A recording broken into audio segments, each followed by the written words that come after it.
So I would request you to first introduce yourself. Yeah. So myself, Sreesha. So I come from a computer science background. I am also a young graduate, 2024 graduate. But I started my journey in the college itself from my third year or the second year ending, you might say. Started off with freelancing gigs. Have built solutions for so many businesses. Uh, and now started my AI journey or generative AI journey in the fourth year, and eventually was also doing a freelancing for a company, a US based company. And eventually I converted that contract into a full-time job, and now I work as a kind of founding engineer as well, and also a co-founder in that. Oh, so wow. Okay. so now it's pretty much that journey I am going through, and even I am seeking so much of insights from everywhere I can get, because so much of responsibility coming in. So that is pretty much about me. Perfect. I mean, it's really good to see people at your age taking the ownership of being a leader, because being a leader doesn't come that easy, to be very honest. Okay, so with your experience, right? So, as we all know, there is a buzz going around that, okay, AI, Gen AI, they are going to take the jobs. So, what is your thoughts on this? And do you think there is a pure tectonic shift, or it is more of a hype?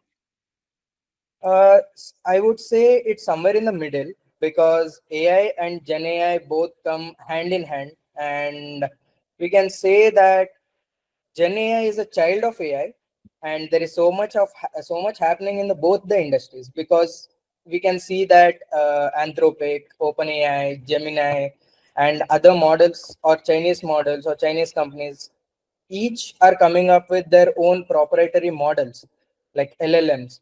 So that is what core AI is, and to market as a tool, they're hyping it and telling people to use, hey, these are the capabilities of what you can do with these models. Correct. So then it comes the play of generative AI. So what generative AI does is to empower those models.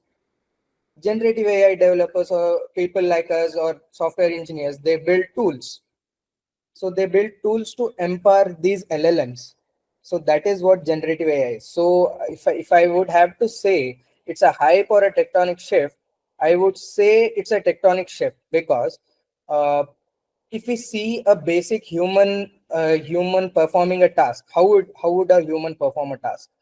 It is, we gather data, we read the data, we analyze the data, then we prioritize the outcomes, like we predict the outcomes. What are the outcomes? How the outcomes would come of this data?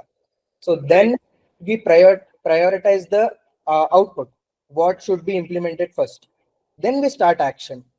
So if we see basic cycle of a AI performing is the same. Hmm.